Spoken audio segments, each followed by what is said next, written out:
And we're mute. You were muted. We're muted. We got no audio. I don't even know how to fix that. Can you guys hear me?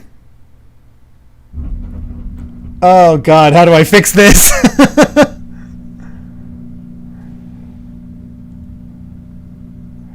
Yes. I see audio mix it.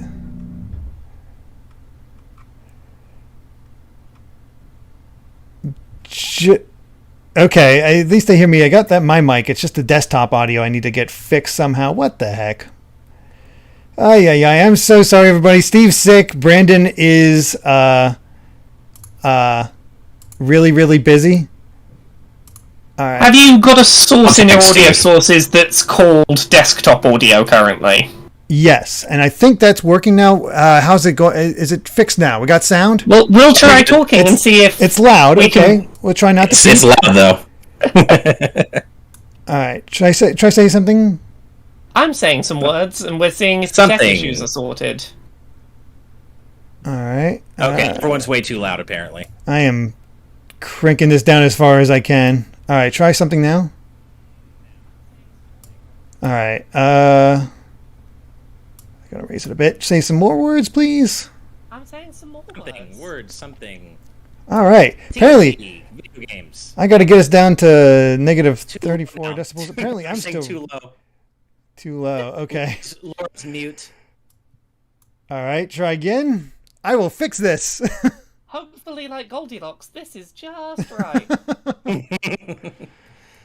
How are we sounding, chat? I'm just cranking it up a little bit at a time until we get this figured out. Still saying it's quiet. Everyone is low. We're too low. Hi. Now it's good, people are saying. Okay. Good to me. Good. Okay, Correct. That's good. Here. Laura sounds We try awesome. the That's intro just fine. again. Yeah. Oh, we're definitely going to go back into the intro. It's just like, this is what happens when I'm in control. Things are on fire. Okay, right there. That's okay, man. What is that? Laura's still too quiet. I can't change Laura individually. Actually, I can crank her up. I can change myself individually on my end if that would help. If you give me. If you're still low, they said just a tad. According to BJ Bovia. Just a second. How is this? I've turned myself up a little bit. Okay. We'll get inputs that's once better. that's in. Ed Mower Better? says now it's good. Think Better. we're good? Okay, I think we're good. Cool. Thank you so much for your patience, everybody. It's been a bit wild over here today. Yeah, I had to put this together with Steve's help in about 45 minutes. I've never used OBS. I'm an exploit boy, and All right. this is all very, very new to me. So just as a little precursor, promote a pet, not going to be in here.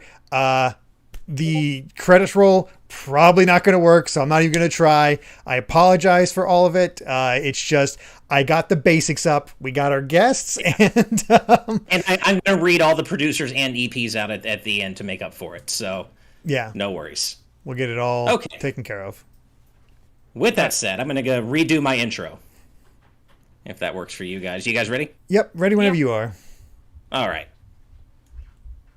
Hey everyone, and welcome to today's News Tonight, the weeknight news show where we're joined by special guests and our wonderful patrons to discuss the day's gaming news.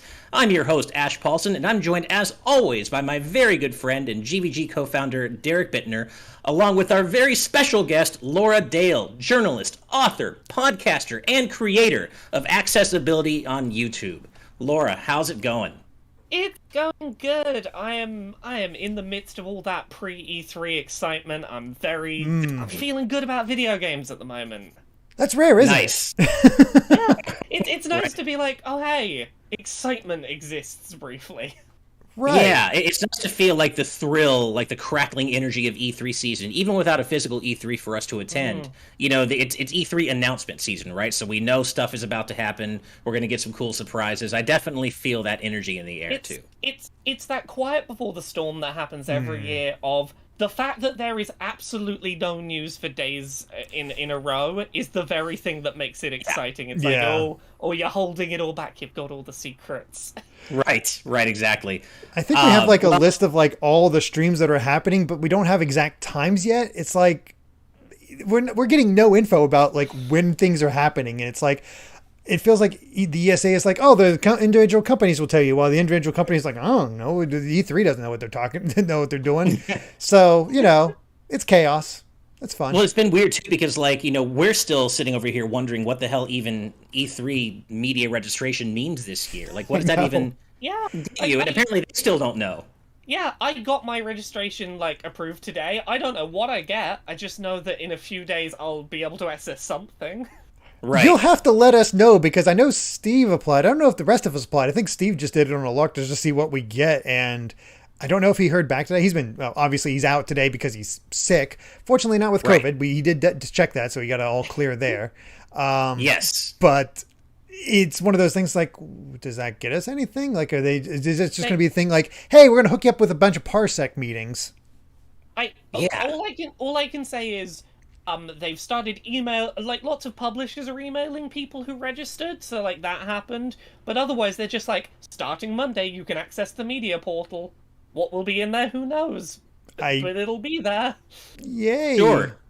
Cool. Yeah, I mean, it sounds as though even behind the scenes at E3, they're kind of not quite sure what's going on either. So, I don't know. But, fortunately, the stuff that's most exciting about E3 isn't dependent on E3 having their stuff together, right? So, it should be a fun week. It's going to be a busy, starting next Saturday, I believe, Saturday to Tuesday. It's just going to be a nonstop onslaught. So, should be interesting. But before we move on to the show proper, I just want to say, Derek did mention this, but Steve is out sick. Fortunately, he's fine. He doesn't have COVID, but he is resting. Obviously, you guys know we started a bit late today. We're sorry for that. We won't be doing Promote a Pet or have the end credits scroll because basically, Derek, I want to give him a special shout out. Derek spent the last 45 minutes or so learning a crash course in OBS from Steve. My streaming setup isn't good enough to host the show. So that was all on Derek. He's done an amazing job. So we are sorry in advance if there's some technical hiccups. This is, his first time using OBS to host a show, but he's already doing an awesome job in my opinion. So just wanted to make that very clear. Derek, hats off to you, man. Big thanks to Laura for all her patience as well, because it's I have this great guest and I'm like, no, I'm so sorry. Thank you so much. I am no stranger to getting guests onto things and then having mountains of technical issues to apologize for, so you don't need to worry. It's all good. Well, thank you so much. Awesome. And cool. Before we get on to the first news story, we do have one super chat to read out, and that is a $20 donation from Base Forever. Thank you so much for that donation. Wow, thank you. Saying, finally able to watch the show live. So happy to see the lovely Queen of Butts on GVG. Hope her GVG experience is perfect on the great to perfect scale. Base Forever, thank you so much. I know we chat on Twitter a lot. I really appreciate your support. We all do. And thank you for the donation. Hey, we're the we're the lucky ones that get to ask her some questions, so. Exactly, yeah. Well, speaking of news. Real quick before that, Crashing Slowly, thank you very much for the $10 donation. Says, finally get to see you all live. Keep up the good work on YouTube's best gaming show. Well, that's some high praise right there. My God, jeez. And all of YouTube, best. Wow, thank you so much. That warms my heart, and I'll make sure to pass on the message to Steve as well. Thank you so much. Crashing and then Slowly. Jacob Tucker with a $5 donation says, hey, GVG, great work as usual. I'm sure hype for E3, especially the Nintendo Direct and Treehouse. Looking forward to whatever they reveal. That should be really interesting. So we'll see how they all come out. But it's going to be a hype 40 minutes. But yes, with that said, we don't want to spend too much time before going to the news. So let's just go ahead and go right on to that first story, which involves WarioWare. So, our another friend of the channel, Andrew, Beta64, made a recent post on Twitter about how his wife was sent an official Nintendo survey that asked a very pointed question, very on the nose, or maybe very on the Wario's big pink nose, and that is, at a price of $49.99, how interested are you in buying the next game in the WarioWare series? And then they go on to describe exactly what WarioWare is, but I mean, I don't know how else to read that other than they either have a WarioWare game in development actively or are certainly thinking about starting on a new one. And yeah, but Laura, you're our special guest, so I want to throw this to you first. What do you make of this survey question? Obviously, take surveys with a grain of salt. There are a lot of things that get asked in surveys that mean absolutely nothing. They don't necessarily have to mean that games are coming. They don't necessarily mean that anything will happen with prices, but I find this question really interesting because one thing that we know about Nintendo is that they can put out games that are years old, that are reissues, that are smaller titles, full price, and they will sell. Like, Nintendo consistently releases titles at full price. They never fall in price, originally sold. Nintendo is not known for selling games below certain prices, and right. I look at this question and my first thought is, are they finally stopping to realize that maybe there are certain titles they have that will struggle at that price point? One would I think hope. about stuff... Yeah, like, I look at stuff they've released recently that, like, didn't necessarily feel at the right price, Miitopia being a really strong example of that.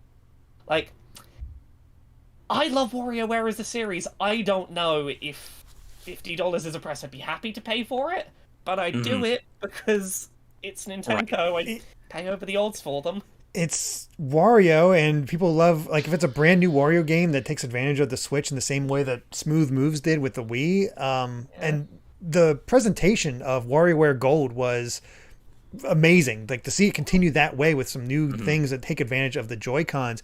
There's a lot of potential here with a WarioWare game that I could see it kind of being worth the $50 potentially. It's completely possible they do something else, and like, I don't know if I pay $50 for a game in Wario, because I was going to say this would need to have more content than Game & Wario. That would be like my number one requirement, is that it has to be more robust than that. And that's not to say that there wasn't some good content in Game & Wario. There just wasn't enough content to justify the price point. Those macro games weren't as good. They just lost the chaotic nature. The thing is, for me, there's a difference between would I pay $50 for the next, say, WarioWare Smooth Moves 2 or whatever it would be, versus do I think that it's smart for Nintendo to try and show off a bunch of 10-second minigames and go, this is worth $50, right? Right. The thing is, though, what's funny is that I, like, as various people in chat are pointing out, Miitopia was $50, and I'd feel better about paying $50 for a WarioWare than I would Miitopia. Like, I don't like to get into that, value proposition argument too much, because value means different things to different people, and I think it's very difficult to pin a price point on a game that works for everybody. But at the same time, given what I know of Miitopia and just kind of the breadth of that game, I would rather pay $50 for WarioWare. I'm just saying. I mean, Miitopia was a 3DS game that was originally $30 and hasn't really added anything new for a $20 price. It comes with a much better Mii creator. That seems to be about it in a nice up-res. Yeah, that's about it. You can have a horse now. I might remember wrong, but I don't think the horse was in the original. No, I don't think so, but I don't know what the horse does. Right. It runs behind you. You can sleep in the stable with it if you want to be good friends. Is it the same way you're good friends with other characters in that? Because I'm a little concerned at this point. Cream Basics in our live audience chat says, really, Ash, Miitopia actually has a good amount of content. Fair enough. I had heard it is a very long game. Actually narrow in scope. But yeah, if that's the case, then I stand corrected. And fair enough. I'm a defender of Miitopia. I think it is a good, if simple, game. I think that like the $50 price point for it would have been easier to sell had it not been $30 a few years ago with... Right. The kind of changes that were made don't really feel like they justify doubling the price. Right. Yeah. Honestly, though, as Base Forever in our live audience chat points out, that Mii creator alone is worth $50 for all the things I've seen on Twitter. And I have to co-sign on that. I am constantly in awe of the creations people are making with that Mii maker in Miitopia, and it just makes me wish that we could get something like that as a standalone app for the Switch that just lets us make updated Miis for everything. I feel like this is a much better use for like Tomodachi Life. I want Tomodachi Life on Switch. I want Tomodachi to get the Miitopia treatment so badly. I would so love for Nintendo to take what they've done with the Mii creator in Miitopia, and maybe they don't even do it until the next console, but just make this your new default Mii creator, because these tools are so good. Right.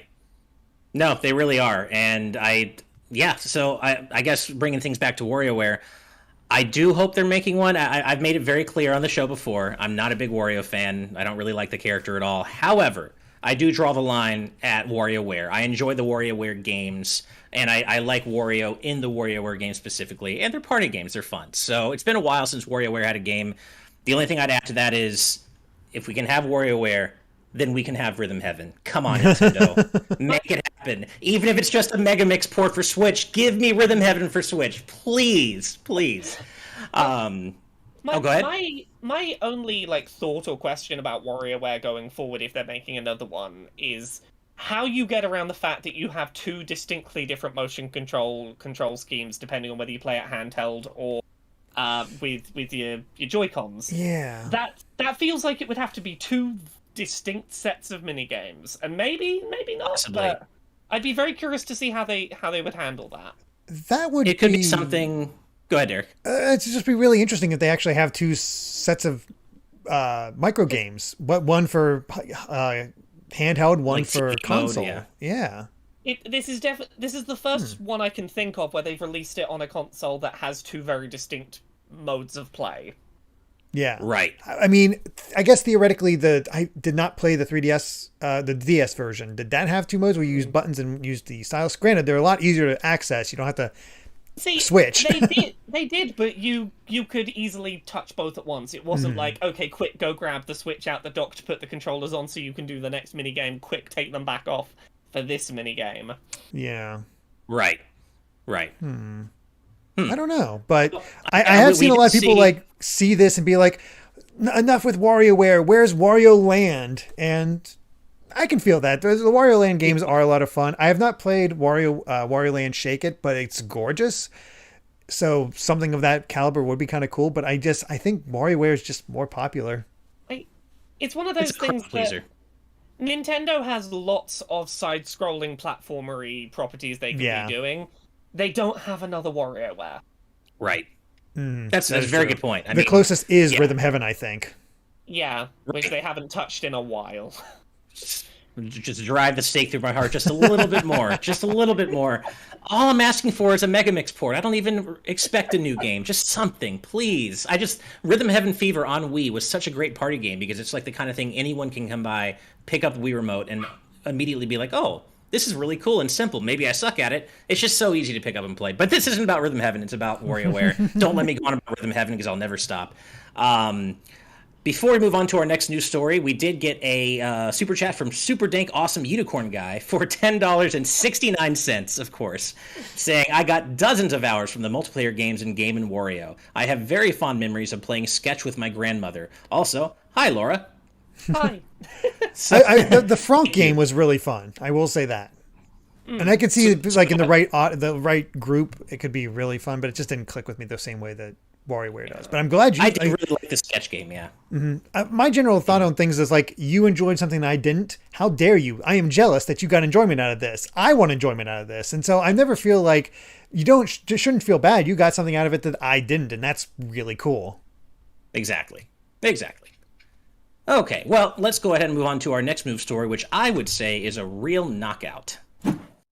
Sorry, that was way too easy, or way too low-hanging. So, Knockout City, which I just recently played for the first time with Damiani and Brad from Easy Allies, is seeing some major early breakout success, or I guess knockout success, in the sense that it already has 5 million players, and it didn't launch even all that long ago, so it's already got 5 million players. And for those of you who are still interested in checking the game out, it is still free to play on all platforms up to Street Rank 25. So basically, when you level up to level 25, then you have to either drop, I think it's $20 on the basic version or $30 on the extra content version, whatever you want to call it, to keep playing. But based on my time playing the game, that's more than enough time to get a feel for it and see if it appeals to you. But I was actually telling the guys at Easy Allies after the stream that I was going to really annoy Derek and Steve about playing this on stream together because God, it's fun. It's so fun. Laura, have you played any Knockout City? Yeah, I played a couple of hours of it this week, and cool. I dig it for the same reason as I dig something like Splatoon. I am a big fan of, basically, can we come up with a way of making a first-person shooter that isn't a first-person shooter? I like the pace of it, I like the simplicity, I like the fact that you can lock on to other players, which is great for me with my lacking coordination. It's a fun game. It is, and it's got those. It's kind of like a Jet Set Radio-esque aesthetic to it, which is always a good thing in my opinion. And one thing that really stood out to me about the game is the sound design. when you beam somebody with a dodgeball, it's so satisfying because it's just that sound is perfect, and it feels it's great. It's very visceral. There's something really satisfying about the fact that it's not so much about having to aim your shot as it is waiting for that good opportunity for they're not paying attention to me. Now's my opening. It's really fun. Yeah, I've not had a chance to play it yet, but I mean, everybody I've talked to is just effusing how good it is, which is really interesting to me because I remember the debut trailer of it and it pretty much being this thing like, really, that's it? It's just dodgeball in the city. Yeah. I don't think that initial trailer did it any favors. I think that like they needed to just get into the game, show the gameplay, get out. And like there are some problems with it. The visual design of the characters is very forgettable. I don't remember what my character looks like in that game a couple of days after playing it. There's a couple of little things here and there. I don't know how much longevity I'm going to get out of it because it is very simple. It is very quick rounds of dodgeball. And the only real change between rounds is what your special ball for this round is, but I'm having fun with it so far. Right. And there definitely is, like, I was surprised to see just how meta it gets, like, very quickly. Like, you very, even like someone like me who's not very good at the game at all, like, I'm bad at it straight up, but I could see already where all the team dynamics come into play, the different, the different balls you can use that have different properties, and just all the different strategies that can be in play depending on like the layout of the map. It's very, as you said, Laura, very Splatoon-esque in that sense. And yeah, it's a lot of fun. I've seen some people in the chat saying, "Oh, it hurts to say that about an EA game," but you know what? Fun games are fun games. Yeah. I get, the microtransaction aspect sucks for sure, but look, it's a fun game. Doesn't matter who published it. It's fun. I mean, it matters to a degree, but look, just because it has EA on the logo, I'm not going to turn it down. Yeah, it's fun, and I think it'd be fun to form a crew, at least temporarily, with Derek and Steve, and get a few matches in before we all hit level 25. Which I hear happens pretty quickly. It does if you get the bonuses, like if you achieve the individual goals for that day or whatever, you can get up. I think they're crew goals, squad goals, or whatever. Yeah. You can level up very quickly. But if you're like me and you're not very good and you lose a few games, it takes you quite a while to level up. All right, that's good. Yeah. My question that I'm interested to see is like 5 million people on a free-to-play game. Yeah, that is a good start. Mm-hmm. I'm very curious how many people will hit that level 25 and go, I want to... Because going from free-to-play to a $20 commitment to keep going is a little bit of a jump, and I'm curious how many people will do that. I am too. I'm like what the retention rate will be, right? And that is a good question. Yeah, I mean, I think if I have a couple of best friends I play Fall Guys with every week, and I've actually mentioned to them that hey, we should try Knockout City. And if they really fall in love with it and we start playing it a lot, I could easily see myself dropping $20 on it. But if I was only going to be playing by myself, I don't think I would. Yeah, because this is obviously different model to something like your Fortnites, where you can play as much as you like and we'll try and nickel and dime you elsewhere. It's right. You're going to hit a point and we're going to say $20 or leave. Yeah, I mean, It's almost like a demo at that point, which not a bad way to handle it. You got your thing. It gives it its attempt to hook you in, and I can see them being like, "Hey, even if you're at 25, you can play this weekend or something like that, and just get some more stuff and try to find a way to keep it relevant." And as we're pointing out by the patron chat, I missed who specifically said it, but this is developed by the same people who worked on Mario Kart Live, right? Which is a random connection Balan there. Studios, I think it was. Yeah. So it's apparently they're going places. Like they just have that hook to them now, which is honestly pretty surprising because I've been very vocal about how I am not a fan of Mario Kart Live. I do not like I did not like that game at all. I haven't played it in several months. Maybe it's gotten a lot better. This feels a lot more like a video game and a lot less like a vehicle for loot boxes than Mario Kart Live. Is it Mario Kart Live? Live is the one that's the wait, I'm thinking RC kart. Live is the I'm thinking tour. Which what's live? The live RC is kart, the augmented reality one. Oh yeah, okay, yeah. I was thinking of World Tour as well. I almost completely forgot that Mario Kart Live was even a thing. But yeah, okay. I think that's more of the issue. It's like it was kind of the hot thing for a moment, and it's like, well, can only do so much. That's kind of what Steve said in his review. He reviewed it back during the GX days, and he talked about how it was cool, like cool in concept. And it was like it had that gee whiz factor, but the shine kind of wore off fairly quickly, and it wasn't something he could see himself going back to. Which I could see a mile away, but it's like, hey, it's fun. Fun is fun. Yeah. So.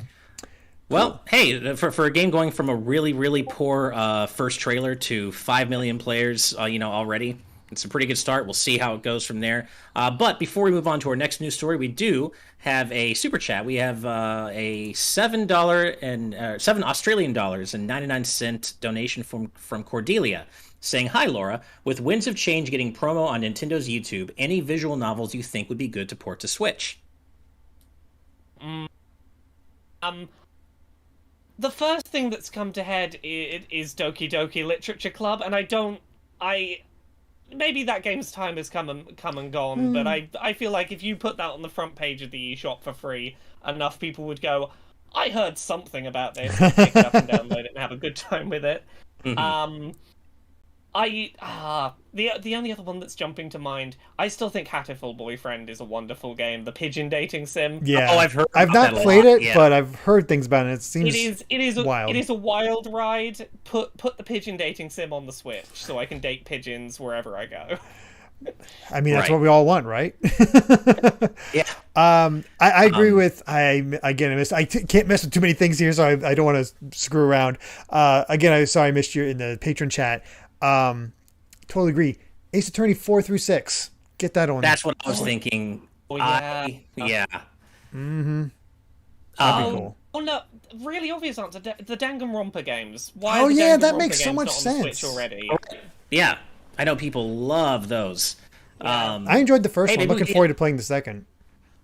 I don't know how good it is. Maybe we could get that Colonel Sanders KFC dating sim on Switch. I don't know how good it actually is. I just know that it exists, but it is a pretty painful marketing grab, that one. Oh, I'm sure it is. It wasn't very good. But Derek, I will absolutely co-sign with you on Ace Attorney 4 through 6. I loved being able to play the first 3 games on the WiiWare version with my wife, and we've been waiting for them to come to a TV-friendly format, so we don't have to huddle around a DS or a 3DS, as it were. So hopefully, here's fingers crossed. I mean, with Great Ace Attorney Chronicles coming, it's certainly possible, I think.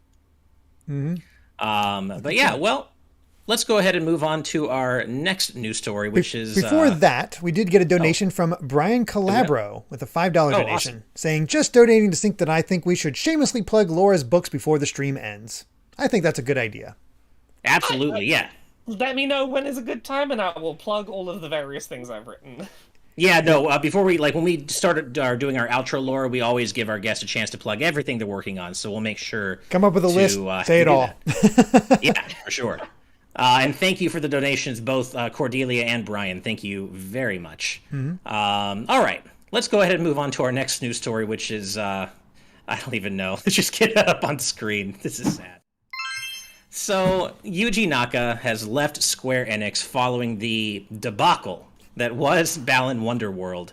And this was found out this comes from gamesindustry.biz, and this was found out due to updates on his personal LinkedIn and Facebook pages.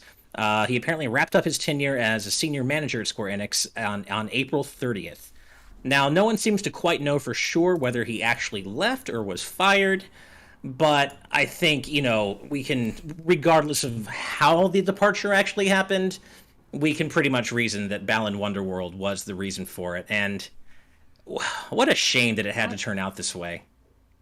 It's a real shame in that, there are some elements of that game that I can see promise in, and I can see an idea that got overly ambitious, overly out of hand, and it's a real shame that this seemingly was the last thing he's going to have his hands on. It's not a great way to leave. It really isn't, and I agree with what you said, Laura. This was a game that I had wanted to review, would still like to, but I've just gotten covered up in piles of work. But I saw things in that game, and especially heard things in that game that I liked. I mean, it had a beautiful soundtrack. The world themes were genuinely dreamlike and had a Saturn-esque quality to them that stood out to me as being really unique and memorable. But the actual gameplay was just so poor and so... This might be a strange comparison to make, but I feel like the problem with Balan Wonderworld, or Wonderland, whichever one it was, I always forget the name. It's so weird. It's Wonderworld. Everybody wants to say land. Yeah. Yeah. It's the same problem that something like a Kojima game sometimes has, where there needs to be someone who just says, okay, here's what you're aiming for, rein it back just a tiny bit. Like, this is a great concept, just rein it in slightly. Yeah. Right. Yeah, it needed someone to tell them, don't keep making it bigger. Just make the thing you've got good. Yeah. Well, and the thing is, it wasn't even that long a game either. I think it's got 12 chapters, two levels each. I know there's a third level that opens up for each optionally after you beat the game. But it's not as though the scope of Balan Wonderworld was particularly huge. In terms of the levels, it wasn't. The place where they seemingly ballooned on scale was the costumes. The just countless That, I believe, have repeats, right? Oh yeah, most of them, many of them have repeat abilities. Yeah. They're just different skins for the same thing. It's effort that didn't need to be made, and it made activating powers so much more complicated than it needed to be. It's really a shame. Oh, go ahead, Derek. I'm just saying, I've seen multiple people mention how it might have been better received or released around the same time as like Billy Hatcher, because Billy Hatcher has problems as well, but there's still a fan base for that. And I think at that time they might have gotten a little away with it a bit more, and people accept it for more what it is. Hard to say for sure. Another, I think, big issue with it is that a lot of the story, because I've watched a few videos on this, is locked away to a book, a Balan Wonderworld book, where it has like, apparently most of it is backstory, and the actual game part is like not until the third, like 3/4 mark. Yeah, and in terms of stuff that Yuji Naka was not helping himself with this game, in my eyes, one of the best things about this game was the cutscenes. The narrative cutscenes were really well directed, gave a lot of character to the game. Apparently, those weren't planned to be in the game. Yuji Naka did not want those in the game. Oh, interesting. Other teams at Sega went and made the cutscenes themselves and were like, we've made these, please put them in. I think it's the same... Yeah, I think it's the same team that does the Final... I always find a way to bring this in, I swear. Do the Final Fantasy XIV opening movies for each of their expansions, which the opening movie, Realm Reborn, still looks fantastic to this day, which is insane. Right. Yeah, and that was one of the first things I noticed when I played Balan Wonderworld was just how well produced and high quality the CG is. And I'm just like, what happened with this game? Like, it had a huge budget, but it just seemed like a lot of it was poured into the wrong aspects. And I don't know. I mean, I do want to believe in Yuji Naka himself, and I certainly wish him all the success in the world. I don't like just bringing up a game just to dump on it. But at the same time, it's indisputable that the game is just not good. And it should have turned out way better than it did. And the thing is, the production quality is there in other aspects. Like I said, the soundtrack, for example. Chapter 4 especially in Balan Wonderworld is like one of my favorite video game music themes in recent history. It's beautiful, and the whole soundtrack's good. But what happened to the game itself? And it looks good. It's just so weird. It's so weird. I'm not surprised to see him leaving, because there's a quote that's in that gamesindustry.biz article. He'd spoken to IGN back in September of 2020, and he said that this was his one chance to make a full-scale platform game, and that's so sad. It seems fairly obvious that his one chance did not go well, and whether by Square Enix's hand or by his, there wasn't going to be another try at this. From my understanding, it seems like Yuji Naka is a better programmer and developer than leader. Not to say, because the man obviously has talent. And he obviously has... I mean, again, look at some of the aesthetics in this game. Yeah. The vision-wise, it's still memorable. Like, even though the game isn't good, I still remember the design of Balan. I still remember a lot of those worlds in the game. I think that's a big thing that people bring up as well. They love the design of Balan, but you don't play as Balan. And the kids, like, nobody cares about. Yeah. And actually... It's a real shame that game could not have been delayed, because, like, I feel like they trimmed some of the unnecessary content down and fixed the feel of the basic platforming so it wasn't nearly so floaty. you could have gotten a lot less flack. It would have gone over a lot better, I think. Mm-hmm. Yeah. Like, they had that demo. That demo told them people weren't digging it. It needed a delay. It would have sold better, I think, if they didn't put out the demo, because that's all like people would have had to do. Because at least you would have got those initial sales. That demo killed them. Yeah, and I can't believe anybody thought releasing that demo was a good idea for the game. It was good for us in the sense that it stopped people from dropping $60 on it. But man, I'm shocked that nobody stepped in and said, you know what, guys, this just isn't very good. Maybe we shouldn't release this demo and just get the sales that we can. Just speaking from a mercurial business standpoint here, I'm glad that it went the way it did, because I would have hated for people to have dropped $60 on what that game turned out to be. But it's a shame, because I don't regret the time I have spent with it, in the sense that, aesthetically, I find it memorable and sometimes even breathtaking. But just the game, from moment to moment gameplay, is just so bad and unpolished, and it's just one of those weird things that we'll be talking about for a long time, I think. But on that note, somebody in our patron chat mentioned, I'm sorry who it was. Oh, I think it was Rob Arman X, who said, this is a great chance to plug another friend of GVG, Matt McMuscles. He just uploaded a video on what happened with Balan Wonderworld. I haven't watched it yet, but I tend to watch pretty much every episode of What Happened. So check that out if you haven't already. I'm sure it's great. It gives you a lot of insight. I think there's another YouTuber out there who has like a 50-minute video really breaking down this stuff and actually going over the content in that Balan Wonderworld book. All the like stuff that's interesting flavor, but they just didn't do it. Yeah. So it's like, we have all this great seasoning, but we're not going to put it in. It's over here if you want it. Yeah, well, it's a shame. But in the meantime, even if Balan really was a failure, I would still really like to get Knights on Switch. Knights HD, I think, is still stuck on Xbox 360 and PS3. Knights is one of my favorite games of all time. So can we at least get a port of that Sega on Switch and PS5 and everything modern? Would be really nice. Thank you. Before we move on to the next news story, we have a super chat from Hank Eats Games for $5, saying, hope Yuji Naka finds his feet again, but Balan was not it. Same, say what you will about him, but he's still an industry, luminary, in my opinion. He's someone that I've looked forward to his I'm obviously a big Sonic fan. Looked forward to his output in general. I don't want to see this be the end of Yuji Naka. No, I don't think it will be. I think he'll find some way to do it. He just needs to go smaller scale, and I think he'll find his feet. Yeah. So. Indeed. All right. Well, let's go ahead and bring up our next news story then, which deals with a game I know Derek in particular is quite excited about. And unfortunately, Atlus mistakenly leaked some information about Shin Megami Tensei V. Sorry?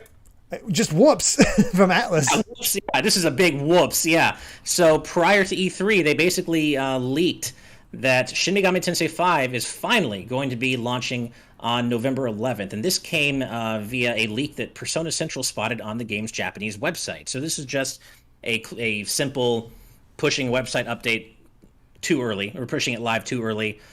Someone spotted it, and now, of course, it's all over the internet. But it is nice to finally have a release date for this game, because Shin Megami Tensei V was revealed way back, I believe, it's the last of our announcement games that we've gotten. Right. So that's insane in and of itself. Yeah. I don't know if November 11th is just the Japanese launch. I don't know. Did they say whether this is getting worldwide? They said worldwide when they originally talked about it. They haven't unconfirmed that since, so I would assume November 11th. Right. Cool. Yeah. So hopefully it is still a worldwide release, because people have been waiting so long for this game already that it would sting to have to wait even longer for a Western release. Can I put on my tinfoil conspiracy hat for a second? Please do. Please do. I'm going here off of Persona Central's translation. I do not speak Japanese, so I have not seen the original text, and I'm looking into a wording here, but there is a sentence in here. Shin Megami Tensei V combines the original charm of the series with the high-quality visuals of the latest hardware. I'm putting my conspiracy theory hat on if this is a reference to the Switch Pro. I like where you're going with that. Interesting. That'd be something. I did not even think about that. Maybe that's nothing, but the latest hardware to me could be it's gonna look fancy on this. God, wouldn't that have been something like bringing it to the Switch Pro or whatever the Switch thing is going to be called? This is probably a wild shot because if you look further down the list, it just says platforms Switch. If they were going to accidentally leak Switch Pro, it would probably have been down there. Right. I'm going to give myself a little tick point if that turns out to be a thing. No, you should. Do we know for sure that is it an exclusive for sure? Can it not come to PS5 and Xbox? No, it is Switch exclusive. Same way that SMT4 was 3DS exclusive. So yeah, right. Okay. Well, then, even if it was a timed exclusive, they wouldn't be referencing other platforms during that exclusivity period. Yeah. So you could be right, Laura. I like the way you think. I would love that to be the case. It's maybe nothing, but we're coming up to E3 and I have to microanalyze everything. Of course, what else are you going to do to fill a week? Makes sense.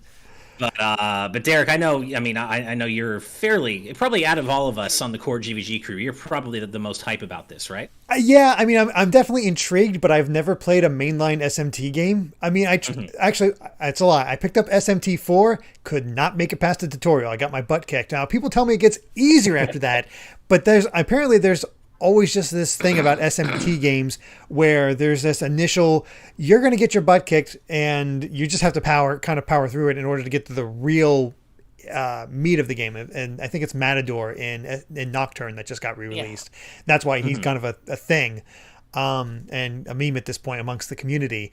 But I'm still interested. I actually talked to a good friend of mine, Catherine, who went over a lot of like what this sort of thing does, and to her, this is almost like the inverse of Nocturne, where that was more the chaos path and dealing with demons.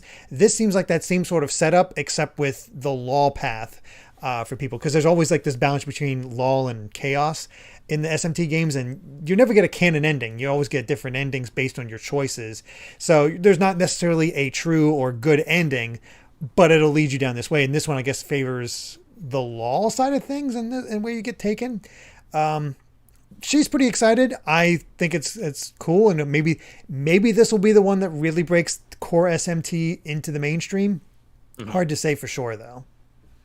Well, I know from at least my time at Udon, I did I helped edit and localize the Shin Megami Tensei IV art book. And even though I haven't played any of the mainline Shin Megami Tensei games, doing the art book, you get a feel for the story and everything that happens. The story in Shin Megami Tensei IV is really good. It's really interesting. So I can absolutely see why people are so invested in these games, even if I haven't played one myself. That difficulty wall is a bit much for me too, Derek. It's just like, I don't necessarily want to feel like I need to grind, but at the same time, these stories are so, or at least in 4, I can't speak for the others, but people seem to really like the re-release of Shin Megami Tensei 3.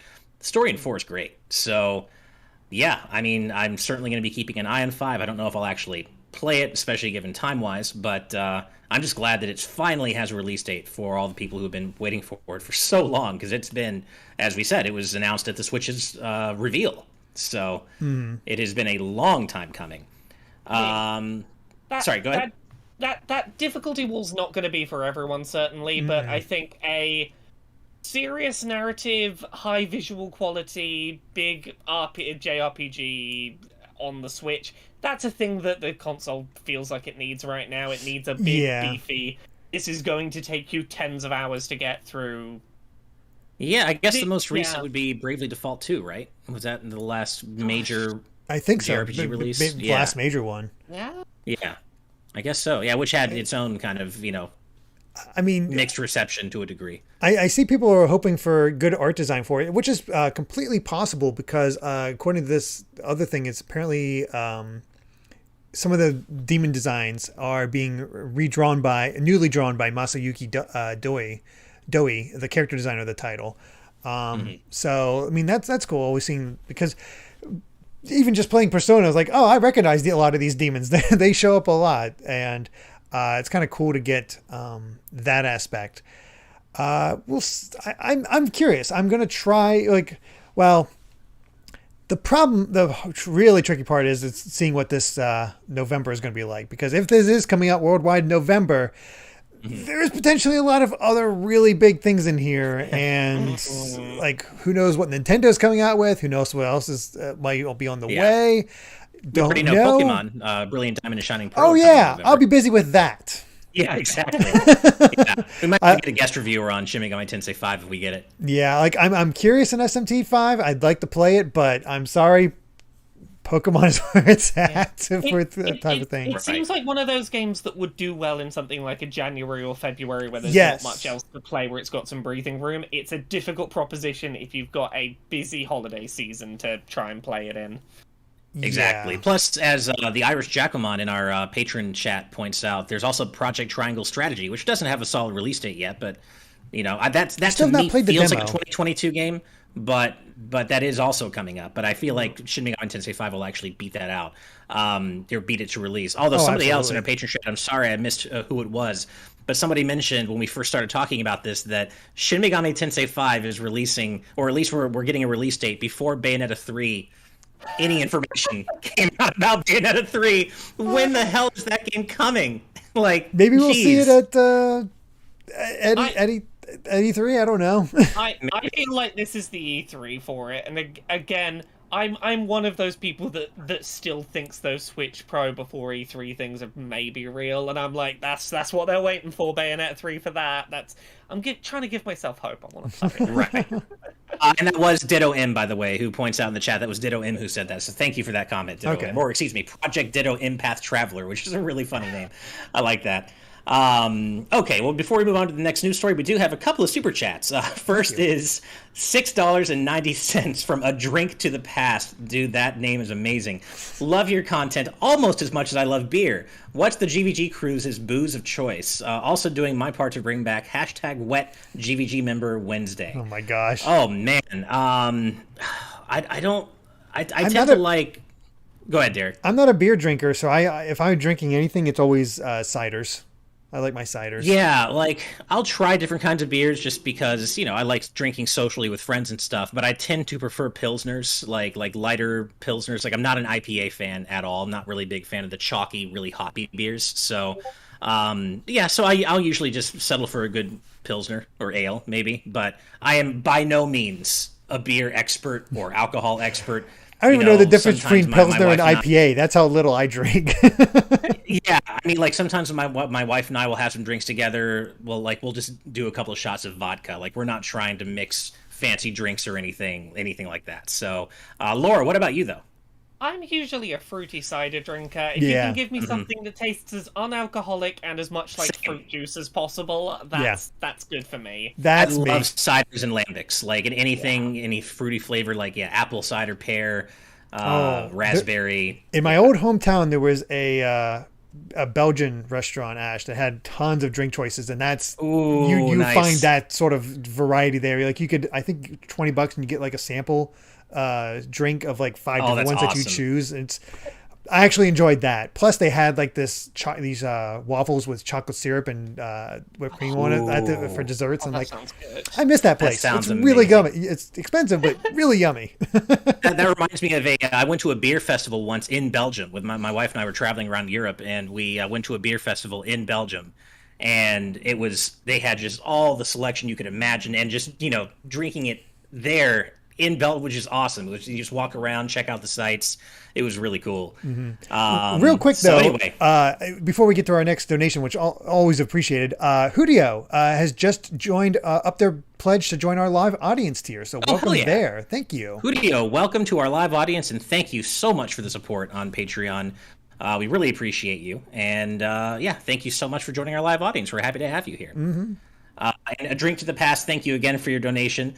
And we also have a $4.99 donation from Instinctive30 saying, I don't know how likely this would be, but what if this means an SMT character could come to Smash and get announced at E3? Demi-Fiend, perhaps. Well, first of all, thank you so much for the donation, Instinctive30. I don't know if I see that as a realistic possibility, though. I don't think it's going to happen, mainly because they've only got 2 slots left to fill, and I suspect that they're going to want to make sure that they fill those out with like big heavy hitters that they end on a big happy note. Mm-hmm. And as much as I'm sure this game's going to be fantastic, people do not have an attachment to any of the characters right now, and I don't, because like I couldn't tell you what character from SMT I think is a problem. It's like even beyond that, I think people don't even know Persona, know Joker. Yeah, Right. And that's the thing, is like we already do have a Persona character, and I know, don't roast me, Shin Megami Tensei fans, I know the two aren't the same, and I know that there are a lot of SMT fans who are annoyed at Persona's wider penetration into the overall gaming market. I get that they're separate, but for Smash purposes, I don't know if it would make sense to have both a Persona character, which Persona still is an SMT spinoff, even though it's taken on its own identity as of late, and a core SMT character. Because here's the thing, I reckon we get one Smash character at E3. They're probably going to release before SMT does, which means it's not going to be an SMT5 character, because why would you release that before the game's out? Yeah. And then at some point we're going to get the final character, and they're not going to end on SMT. That's just not the kind of character they're going to end the Battle Pass on. Agreed. Games releasing don't really seem to matter too much for the Smash lineup, but they don't really, unless it's like Nintendo related, they don't really try to line up. Third party doesn't matter too much. Right.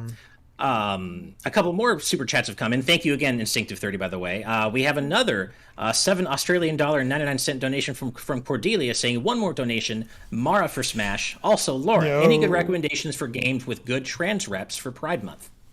Ooh, I would recommend, it is currently free on both Steam and Xbox Game Pass. Tell Me Why. Ooh, This is a game that released last August, September time. It's by Don't Nod, who are the developers of Life is Strange. Don't be put off if you played Life is Strange and found the writing a little bit cringy in places. This is by far the best written thing Don't Nod have done. It is the most focused narrative they've ever done. But it features a wonderfully written trans man protagonist who I would argue is the best piece of trans representation the video game industry currently has in terms of being a diverse, well-written, well-fleshed-out person who gets to be a personality outside of his trans status. Like, go play it. It's free. You can download it before the end of the month and keep it forever, so go get it. I've heard really great things about Tell Me Why. I'm interested in playing it as well.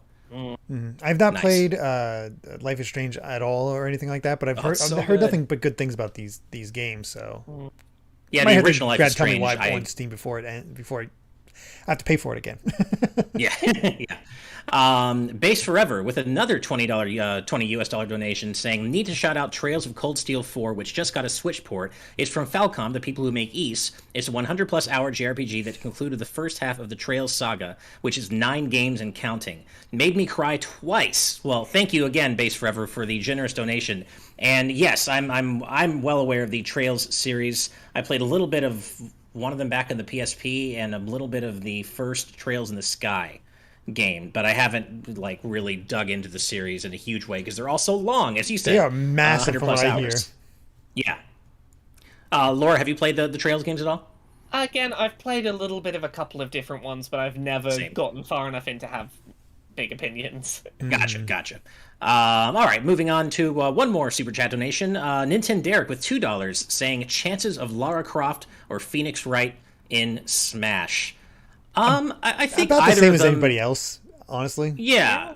Like, I mean, definitely, I think they both have way more of a chance than a Shin Megami Tensei V character. Yeah. But in terms of, are they at the top of the list? I wouldn't say so. But I think that they either of them could have at least a chance. I would love to see Phoenix Wright, but also I think if he was going to happen, the time would have been a few years ago. That's kind of what I think we mentioned this in our recent State of Smash discussion here on the channel as well, that like as cool as Phoenix would be to have Phoenix in Smash, I do feel like his window of opportunities more or less kind of closed at this point. Yeah, I agree. So, yeah. One more super chat just came in. Alan Wilkinson with a £2 donation saying, if we're playing that game, Hulk for Smash. Man, Hulk isn't a video game character. Come on. I mean, Hulk is awesome. Don't get me wrong. Hulk is in video games. Yeah. I've played video games with the Hulk in, therefore he counts. I guess so in that case, Goku counts too, right? Goku's totally a game character. Totally. But no, I mean, Hulk would be pretty hype. Obviously, Marvel's great, but I don't think we'll be seeing any Avengers in Smash anytime soon. All right. Well. Oh, sorry. I thought I cut you off, Laura. Were you going to say something? No. It's all okay. Good. All right. Well, then let's go ahead and move on to our next news story, which deals with a game I am so hype about. And that is that we have some new Horizon Forbidden West details from Nibel on Twitter, and these all come from a Game Informer interview with Horizon Forbidden West's devs. And I'm just going to kind of run off the list here. There's going to be a new free climbing system, full 3D audio and DualSense support for the PS5 version, of course, a completely overhauled skill tree, new melee system with combos, which we saw a bit of in the State of Play last week, many different biomes, a new workbench system for upgrading your equipment. Development is on track, as well as, let's see, a lot of the game has been developed on PS4 and is still being play tested on PS4, but the PS5 version has a different water rendering technique, as well as more details. And the hero lighting on Aloy is only available in cutscenes on PS4, whereas it follows her around in gameplay on the PS5. The world size is a bit bigger, but the focus is still on density more than anything, apparently. Which is good. Yeah, which is a good thing. Aloy can use the focus scan on humans now, since they now have armor pieces, like the machines exclusively did in the first game. And apparently humans are also more aggressive than before. And also the underwater gameplay is deeper than one might think. And I did a little extra research here, and I did read another thing that they were talking about, that instead of like focusing on making environments only more vertical, that they wanted to have Aloy be able to travel deep underneath the ocean as well and have a whole underwater realm to explore. So, and also I think that the story takes place around 6 months after the events of the first game. Of course, not going to get into that because I don't want to spoil anybody. Yeah, I have not played. Yeah, but man, everybody, all GVG fans know how excited I am about this. Laura, are you a Horizon fan? Did you watch the State of Play? How are you feeling? I'm a big fan. I watched the State of Play. I am very excited for this Nice. game. For people who are still going to be playing this on PS4, I'm really happy to hear that that version is not an afterthought, that they are focusing on making sure it is still good there and pushing it up to PS5. That's a trade-off I'm happy to make to keep more people playing it. The most interesting thing mechanically to me is the new free climbing system. Yeah. Because when you put that alongside what we saw in the State of Play of them having the hang glider as well, I can't help but think, this released basically the same time as Breath of the Wild. Are they trying to learn some lessons from it? It feels like that, doesn't it? It feels like that, and if so, I'm totally on board with it. I want these two games to just go back and forth stealing each other's good ideas, because they're both good games. Yeah, as soon as I saw her bring out that energy hang glider, I was like, oh, yeah, that's like Link's sailcloth, but way cooler. And yeah, I'm really interested to see how the free climbing system is going to work, because we do see in that State of Play where Aloy uses her focus and it highlights like points in the environment where she can climb. But I was doing some research on this story, and apparently that just highlights them for like areas with bad lighting. Yeah, Aloy can still climb regardless of whether they're highlighted or not. So I'm really curious to see how that works. Yeah, I'm really hoping that it has the sense of you can climb where you want, as opposed to these are the climbing paths. Like, I've never been a big fan of the Tomb Raider reboot games are always like this, where you have the white painted line on the walls going, that's where you can climb. I want to feel like I'm doing the adventure. Discovering it, yeah. Yeah. I mean, it's funny hearing some of these things and being like, not sure exactly what they mean. Like, it kind of bounces off me, like I'm not sure exactly like what I'm missing here as far as how they like what they were like in the original game, because I'm going to be playing it soon, the original game, but not until basically after E3. And I like a new workbench system for upgrades. What does that mean? A new different, overhauled skill tree. Was the skill tree in the original bad? Like, I don't know. Like, seeing this stuff is like, what's different? Yeah, no, I can tell you just from the State of Play, Derek, and I suspect you'll agree with me, Laura, that the melee combat is probably the point of the most immediate upgrade from the first game. Like, the melee combat wasn't bad in the first game. It was just very basic and unremarkable. Yeah. But seeing these combos that Aloy does in the State of Play, where she darts back and forth, and she does, like, her super move with her staff, like, it really feels like they're beefing up the melee combat in a huge way. I feel like that's necessary, because the first game didn't have a lot of combat with humans, and now that this is focusing a lot more on humans, you can't really... Maybe you can, but I feel like you can't shoot a tether right into a human's chest to tie them to the ground. I feel like a lot of the things that... That'd be kind of badass, though. I feel like a lot of the things you could do with the robotic animals in the first one, you can't do to humans, and as such, they've had to fix their melee system a bit. Mm-hmm. Mm-hmm. Yeah, no, I think that's a really good point.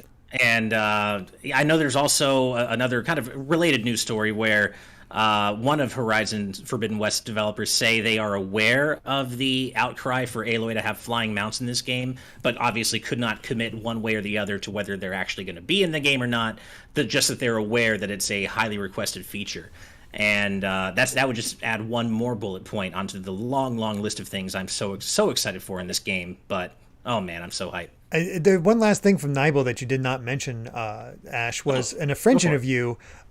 Forbidden West also will feature a 60 FPS performance mode on PS5. So right, yes, quite as thanks good, for but reminding still me. actually get the 60 FPS that I know people call for.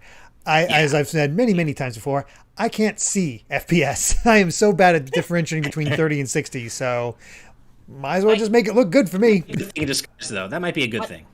I can see them if I swap back and forth between them. The PS5 generation has been terrible for me because giving me a button that lets me go, here's 30, here's 60, here's 30, here's 60. I can't unsee it, and I've become a bit of a 60 FPS snob this gen. Maybe I should not do that then. But, yeah, I'm glad that it's there. I'm not surprised.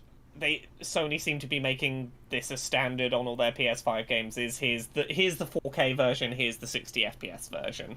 Right, so it's either going to be 60 FPS in performance mode or 4K 30 FPS in the graphics mode, apparently. So, yeah, I mean, for me, 60 FPS is something I really, I usually go for performance over resolution, but it also depends on the genre. So, like a game like Horizon, I don't necessarily feel like I need to have in 60 FPS, but at the same time, if I can, I'm gonna. So, I'm excited to have at least the option to switch back and forth and decide, on a game-by-game basis what works for me. Mm-hmm. Makes sense. But I'm excited. I'm looking forward to finishing up the first game, so I'm ready for this one. I can't wait to talk to you about it, man. Play it. I can't wait to talk to you about the story. It's so good. It's so good. But before we get on to our next news story, we have a $5 donation from Hey It's Dingo saying Valkyria Chronicles 4 has a trans woman unit. Sadly, she uses a male unit model, but she is written well and is loved by the other units. I didn't know that. Thank you for the donation. Not sure if I ran into that unit the time I played. Might have. I was going to ask because I know you played it, right? I didn't finish it, but I got reasonably far. But I'm not sure if that unit popped up or not. I'll have to keep an eye out for it because I do want to go back and do that one. Saying it's Rose. Let me look up. Hold on, need to look up that character. If I recognize him or not. Awesome. Have you played Valkyria Chronicles 4, Laura? No, I haven't. Okay. This is not one I can chime in on. Gotcha. These are ones where I certainly appreciate the games, but they're more where I also worked on the Udon, the Udon art books for them, 1 through 3. So I know the stories and I know the characters very well, but I haven't really played the games. Having trouble finding it. Any luck, Derek? Yeah, I'm having trouble finding it, so I'll have to look at it later. Right. Cool. But because I have to man this for the next story, I'll take a look at it as I join the next one. All right. Well, speaking of that next news story, I would say it's pretty damn sus. So let's go ahead and get that straight. And I don't even know where to go with this. I'm just going to read it right out. This comes from a tweet, from an IGN tweet. A chicken nugget shaped like an Among Us character has sold at auction for almost $100,000. The fuck? Like, what? Can I just go to McDonald's right next to me, find an Among Us shaped chicken nugget, and make $100,000? Like, please, come on. I don't want to burst your bubble, but I have a caveat on this story, which is I'm reading it right now. Yeah, so whenever you hear stories of blank sells for X amount on eBay, you have to bear in mind that price is the winning bid. Mm-hmm. The person then has several days in which to pay after winning the auction. If there is no guarantee the person has or will pay for the item. Right. So we don't know if someone actually is going to put that 100,000 down, but we do know that they've said they will. Right. Okay. I mean, for now, I would say that's good enough for me with the headline. I mean, yeah, we don't know if they're actually going to come through with the purchase, but I'd like to think and hope they will. I mean, I wish it was me. I wish I was the one who's getting the $100,000 for my Among Us shaped chicken nugget. But at the same time, I just like the idea that somebody out there really does love this damn game enough that they're willing to pay that for this. I really hope they do, because like this, these kind of stories I feel like used to be a much bigger thing in decades past. Of like, I found an animal cracker that looks like Jesus or something. Yeah. Like, it feels like it's been a long time since we've had a my piece of food is shaped weird, buy it please story. Right. Yeah. Eddie B in our patron chat says, so what Laura is saying is that the buyer could still turn chicken on the deal. Oh my God. Well said. Well said, Eddie B. Yeah, I don't even know. Like I said, I hope this purchase goes through just because I love the absurdity of it all. But, I mean, yeah, what else is there to say about this? I mean, if you do buy it, what would you do with it? Like, you just, like, mount it on the wall as, like, yes, this is my chicken. I guess. I feel like you'd have to keep it in the freezer or something, so you wouldn't want your prized chicken nugget to rot. Because keep even it if in you the freeze freezer, it, it's just going gonna... off for special occasions. Yeah, I know. You gotta craft a little knife for it. Like, just dress it up, I guess. I don't know. Yeah, I don't even know. But what I do know is that Yu Narukami is correct when they say that Steve should review that chicken nugget in our... yeah, there you go. Put down that 100K, Steve. Yeah, come on, man. What's the big deal? You got that. It's pocket change, right? Yeah, so, I mean, congratulations to the winning bidder if they actually pay for it. I feel like if someone wanted to launch some kind of, like, YouTube or Twitch career, if they happen to be the person who purchased this and was like, here's the stream where I'm just going to eat the 100,000 chicken nugget. Can you imagine, like... Oh, yeah, well, totally. If they just ate it very slowly, just one little tiny nibble at a time, and just... That was it. They were just eating that $100,000 chicken nugget. See, that just reminds me of Homer's Forbidden Donut. Yeah. I guess, yeah. So, congrats to the winning bidder. If they actually end up buying it, I hope they do. Maybe we can even have them on TNT one day to talk about why they did. If someone actually buys this, who knows? But real quick, we do have. Did you get a donation, or because I missed that? I checked just about a minute ago, but I haven't checked recently. Okay, I don't think we did, but I just wanted to follow up on the whole Rose from Valkyria before. It's Rosetta. That's what threw me off a little bit. I do remember encountering this character. Did not click with me. The biography presents as feminine. Birth. I'm not going to give the birth name. Prefers women's clothing partly out of a genuine wish to look beautiful, but also an effort to encourage others not to judge by appearances. And then in a bit of trivia, the English translation notably never refers to Rosetta as either he or she. It's not particularly clear whether mechanically they are counted as male, female, or neither for purposes of potential, such as some of the abilities that characters have. Like if you're close to a female character, you'll get some buffs, or male. So I think, honestly, that looks like it's handled pretty well overall. Don't like the fact that they have the birth name, but otherwise... It is literally never necessary to include that information. It just isn't needed. It just isn't. Yeah.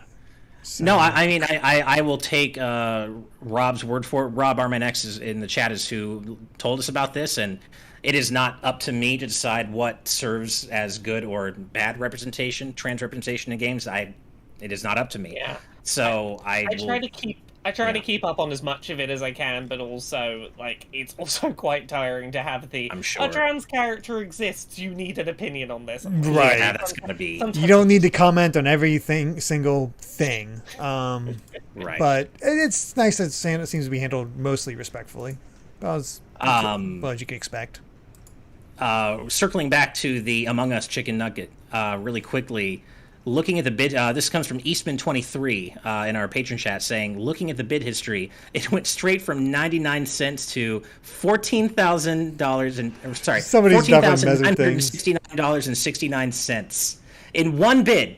Yeah. One bid. That's they wanted to make this news, and we fell for it.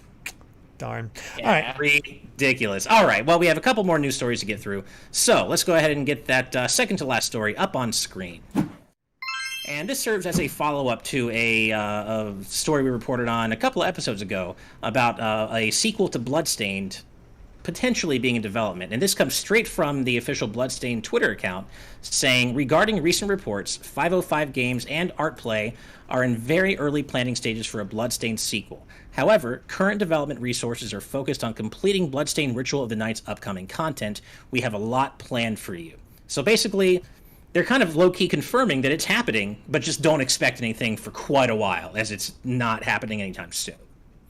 Yeah, which is not too surprising. Like, I think they're working out probably the story. I think just a lot of pre-production stuff that like people that don't work on the DLC can work on. Like, you know, you don't need a writer working on the original game at this point because it's just extra modes and stuff like that. I think there's still quite a bit of content to put into the game, the first game though, which is like, I grade it all. Thank you. I love the game, but I've really not checked out a lot of the extra content. I just enjoyed the base game. Same. And I know they promised all that stuff, but it's like, all right, wrap it up and let's get to the sequel because that's where all the exciting stuff is. Like, it's cool that we can replay this stuff in different ways, but no, I want my sequel because I love this game so much. It really blew my expectations out of the water. Because I wasn't sure based on the early demos, and then it just clicked when it all came together. I'll say this: I don't mind that this is still in the early stages and that it's still a long way from being done. Because, as was shown with the first game, they knew what they were doing, and sure, they needed to take their time with it. It did take forever to come out. I have hope that this one will have a faster development timeline because they've worked out a lot of the core mechanics, a lot of how the game works, a lot of the little finicky things, but I'll wait as long as I need to if it's going to be as good as the first one was. Same. I really thoroughly enjoyed the first Bloodstained. It was a lot of fun. Yeah, was it perfect? No, but it was just really solid throughout. Just really great. Michiru Yamane's soundtrack was on point. You had David Hayter in the voice cast, which was awesome as Zangetsu. It was great. I enjoyed it. I think it's my favorite of the retro game creator comes back to make a spiritual successor to the thing you love them for. Yeah. Like, they did the best job of it, and I hope they continue doing so. It might be the only... Well, no, Yooka-Laylee did all right. But again, I like this more than Yooka-Laylee. Although... Agreed. The Impossible Layer is better, but Yooka-Laylee essentially was made as a Banjo-Kazooie follow-up, not a Donkey Kong follow-up. So I think under that thing, As for what it was originally intended... Yeah, Bloodstained I think has been the most successful, and again, I'm looking forward to the sequel. Obviously it's going to be a ways out, but let's keep it going. Let's keep this series going because we're certainly not getting any Castlevania. In fact, I saw Yu Narukami in the patron chat ask me my favorite handheld Castlevania. I mean, it's not only my favorite handheld; it's my favorite Castlevania in general. Order of Ecclesia. Order of Ecclesia is my absolute That's favorite. probably my it's either that or Aria or Order are my favorite as well. They're both really Order good. just combines that has the art style, it has the gameplay, it has the difficulty, it has just every element firing on all cylinders, and I think that's what I enjoyed most about it. Even has a feel of like old school Castlevania at certain points. So that's why Order of Ecclesia is my favorite, and Ritual Night hits a lot of the same beats as Order of Ecclesia. It obviously takes some inspiration from Order of Ecclesia, so that's good stuff. You put it very well. I didn't realize this, but Yu Narukami in the patron chat points out that Cygnus from Mega Man X7, Robert Belgrade, the actor for Cygnus, is in Bloodstained. I didn't realize that. I blocked as much of X7 out of my mind as I could, but that's a cool little... Well, that's because Belgrade was also the voice actor for Alucard in Symphony of the Night. Oh, wait, that's him. Okay, I didn't put two... Okay, I didn't realize that was him. That's who plays the vampire. I forget his name in the game, but the vampire in Bloodstained. Because as soon as I heard him in Bloodstained, I, of course, recognized that as the OG Alucard voice immediately. I didn't know that was his name. That's great. 112, I know this is going to annoy you, Derek, but I gotta point this out. As for, old school revival games, coming back on like modern platforms, 112 says, Mighty Gunvolt Burst is my favorite. Indie creates are masters at this. And I've been trying to convince Derek for years, 112, that Mighty Gunvolt Burst is a great game that should not be looped in with Mighty Number 9. Thank you, Laura. It is a great game. You should play it. You should do it. But it has Beck in it, and Beck sucks. No, he's awesome in this game. He's okay. He's fine in this game. Leave Beck alone, man. KG Inafune screwed Beck over. It's not Beck's fault. See, it's more just holding up the joke at this point than anything else. Like, I don't care either way. Yeah. But that's the thing. It's also not the actual what proposed. Same way Impossible Layer, great game. Enjoy it more than the original Yooka-Laylee, but not what was advertised. If that was what came out as Mighty Number 9, great. I'd be really happy. But yeah, Shellshock Prime puts it perfectly. Mighty Gunvolt Burst is what Mighty Number 9 should have been. It really is. Straight up. Oh man, Base Forever with another $2 donation saying, "Burn to the ground! Can you hear me, Zero? Burn to the ground!" Which is a Mega Man X7 joke. If you played X7, the boss Flame Hyanard just screams, "Burn to the ground! Burn! Burn!" over and over again. And he repeats himself. Repeats himself. Awful. The voice clips are layered on top of one another. That whole game is just such a fucking mess, man. Oh man. All right. Well, we do have one more news story to cover, and this is befitting our channel name. This is just full of good vibes, and we figured this is a good way to send y'all into the weekend. So let's get that up on screen. And that is that a group of indie game developers have kind of formed a grassroots effort to put together an indie bundle for Palestinian aid. And the bundle was hosted by Tibawai with content from 865 other creators. So this comes from the bundle's Itch.io page.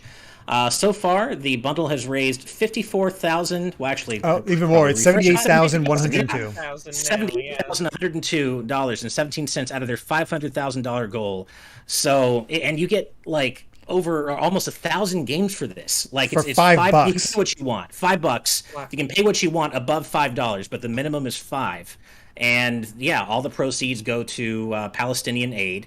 And you get like 1,000 games. It's wild how much you actually get for your contribution here. Also, that price is going up really fast. It's already up to nearly 80,000. Oh, beautiful! So love it. Yeah, it is flying up. Yeah. So yeah, for $5 being able to get over 1,000 games, you can't go too wrong. There's going to be something interesting in there worth $5.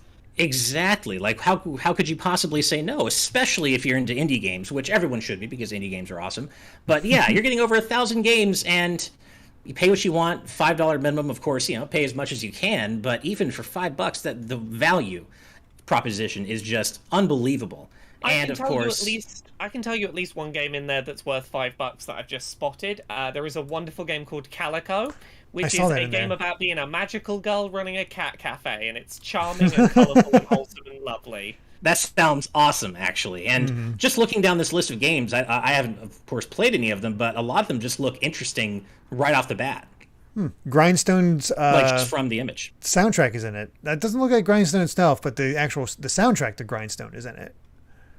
I just found one of the games in this bundle is Fairy Corgi Steeplechase by Varnished Truths, a one-page racing game with fairies and corgis. Come on, sign me up. That sounds amazing. He had me at corgis, but then he added fairies, and I'm just like, come on, this sounds so cool. The mouse, the bird, and the sausage.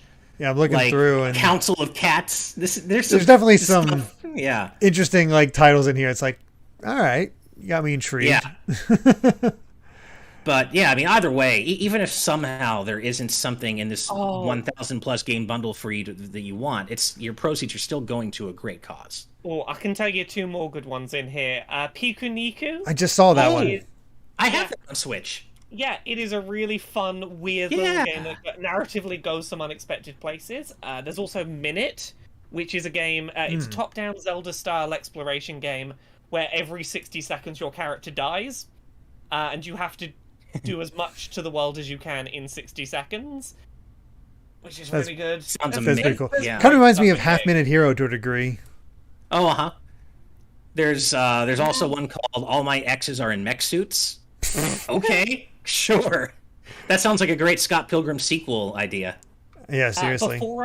Before I forget, is a very recently released indie game that is quite a powerfully made game about living with dementia. Nice. Checking out. Yeah, there's some good stuff in here. People were looking for some visual novel type games. It seems like a lot of these as well. Oh yeah, there's a lot of interesting looking visual novels in here. This is all DRM free, by the way. On top of the incredible value you're getting, it's all DRM free. Yeah, the offer is going for another 7 days, 7 hours, and 25 minutes. And yeah, it's going to a great cause, and we just thought that was 500,000, so hopefully can hit that. Yeah, they're already at 15% of their goal, and hopefully by this time next week they'll have either reached that goal or exceeded it, or just gotten that much closer. But either way, I just think this is a really cool thing, and I'm going to really quickly post the link to the bundle in the chat here. No problem. You do. I've got one last one in there that I want to point people go for towards. it. There is a pair of games called Dominique Pamplemousse, which are point-and-click detective adventure games with claymation art, entirely hand-done claymation, and all of the dialogue is done in musical.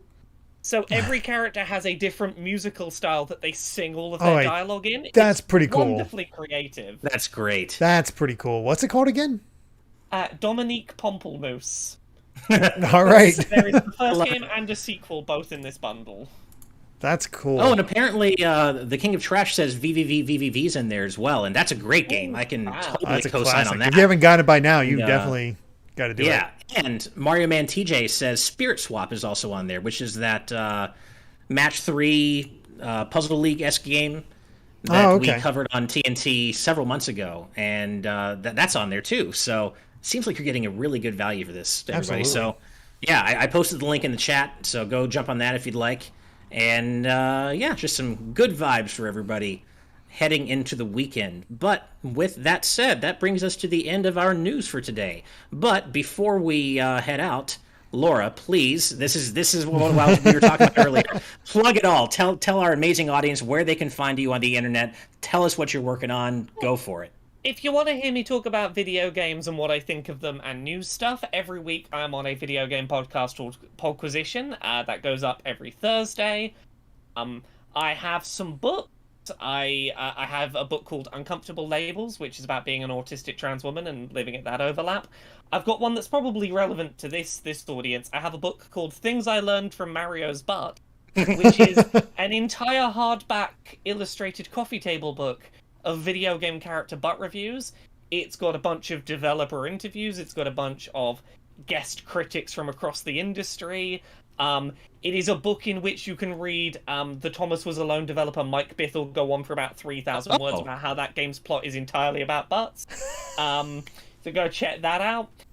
I've got one that's releasing on June 10th. I've got a book called Gender Euphoria, which is an anthology of lots of trans people's just positive, nice, happy stories, because that's awesome. That sounds really nice. Discussion around trans people's really depressing because of all the new stuff going on. So it's just a book of people being like, I'm really glad I transitioned. Here's a nice, wholesome story about that. So that comes out Thursday next week, June 10th. Cool. So there's that. Also, I have a YouTube channel. I post videos on youtube.com/LauraKBuzz. Every Friday I upload episodes of a series called Accessibility, which is all about disability accessibility in the games industry. I love that. I'm very proud of that series. I would love if people checked it out. It is just weekly videos about how we can make games more playable for disabled players. And I Twitch stream Mondays, Wednesdays, and Fridays at 10 p.m. UK, 5 p.m. Eastern, 2 p.m. Pacific. So nice. There, you keep yourself busy. Certainly do. Well, just so everyone knows, we do have links to all of that in our description below. We have links to Laura's Twitter, YouTube, specifically the Accessibility playlist, as well as for Twitch, Patreon, and Podquisition, all in the video description below. So go hit up all those links and check out all of her amazing work. But Laura, thank you so much for being on the show. It's been a real pleasure having you on, and we would love to have you back anytime you'd like to be here. Thank you for having me on. It's been an absolute delight. Thank you. Well, we're so happy to hear that. And of course, as always, we have to give a massive thank you to all of our patrons at the producer level and above for making today's news tonight happen, because without your support, frankly, it would not be happening. And we love doing this show 3 times a week with you all and having all these awesome special guests on. So thank you so much. Also, a extra special massive thank you to all of our patrons at the executive producer tier and above. But we're doing things a bit differently today because, as I mentioned at the beginning, we're having some tech issues with the stream, so we're not going to be running the credit scroll as usual, since Derek's running the stream right now and he's still learning the ropes. So I'm just going to read out all the producers and executive producers to make sure all of you get your fair due. So, starting with the producers, we have Jacob 1, Kurosame, Michael Walburn, Fangs, Don Koopman, Kevin Online, Sonic Kurosaki, Beta, Logan Daniel, Nick Munger, Arkwing 24, Ben Modrin, Chase Talbot, Ben Hannigan, Chickens, Joshua Wiseman, Critter XD, Iggy Coop, Kirandas, Feeling Dreepy, Meowsticks, Griffin Bowens, Ariel H., Blindman, Ryan Sardon Keller, Black King, Preston, Shuckle25, Darts, DJ Andy D, Tiptoe, Joseph Bayer, Alex Rodriguez, Pedro Vasquez, Tony, Albie the Floof, Aspen Bird, Ian Seabach, Ben Frick, Ben Morelli, Emil, Farina Reneus, Andy Chung, PK Gaming, Legend of Jess, Natasha Smith, Shoichi, Chris Lewis, Daniel Codd, Bo Blacks, Gold Lichting, Olivia Chloe, Justin Matthews, Matthew Miller, Smoko13, Rings of Saturn, Too Much Spaghetti, Michael Abuda, Akil P, Hello World, Alan Leung, Helen Kincannon, Kristenton 2025, Tomo the Cabot, Coop's Crib, Toast Cross Dimensions, Just Cliff, Grantles, Nicholas Van Roven, Dean Evinger Jr., Darksteel01, Chip Damage Mike, DJ Jurassic, Super Dank Awesome Unicorn Guy, Abisola Osani, Alan Barry, Ghost Wolf, Jack Hines, Matthew Matelli, Sleepy Scrubbles, Hulkamaniac 55, Ethan, Twilord, and finally Inferno Callie. Thank you all to all of you producers for supporting the show and supporting some of the channel. And now our awesome list of executive producers and above includes... Getting that special treatment. Yeah, right?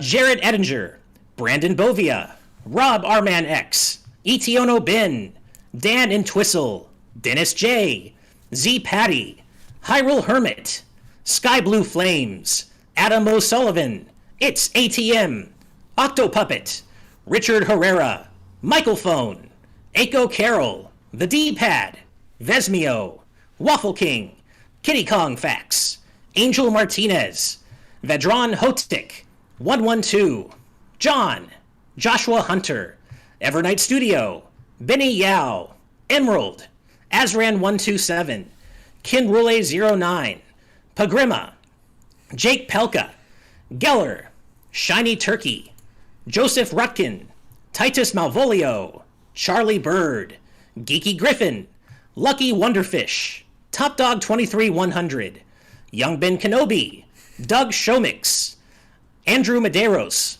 Aurum M, Sakuragi, Becca, Rocks the Cat, Fizzywig Hoyd, Critmonger, The Legend of Groose, Eddie B, Kai Ed, Kit Fisto, West Egg, Deaneth, Kota, Michael McCaw, Matthew Wong, Goron Amber, Straight Lace, Hoobie, Wolf X Blake, Moon Macarons, Ascaron 809, Kane, Captain Finlandia, 60 Minutes and 60 Seconds, Christopher Masterson, Spicy Pandotter, The Game Orb, Dano the Artist, Ravelox, Synchro Lord, Brainchild, Rosa Pardo Bowling. Hi, Steve's mom. Hi, Steve's mom. Sorry, Steve's mom.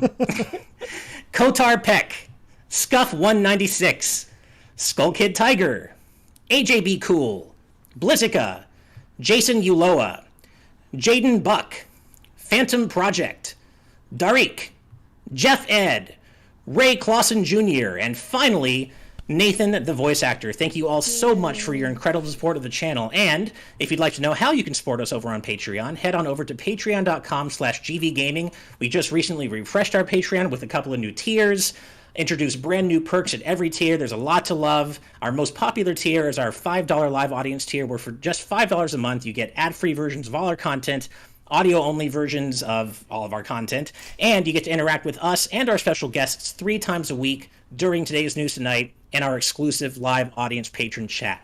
But whether or not you can support us on Patreon, even if you can just support us here on YouTube, just by subscribing, ringing that bell, liking our videos, every little bit really does help. It means the world to us. So thank you, everyone. Thank you, one and all. And we will see you next Monday for the next episode of Today's News Tonight. Until then, everybody, good night and good vibes. Bye. Bye.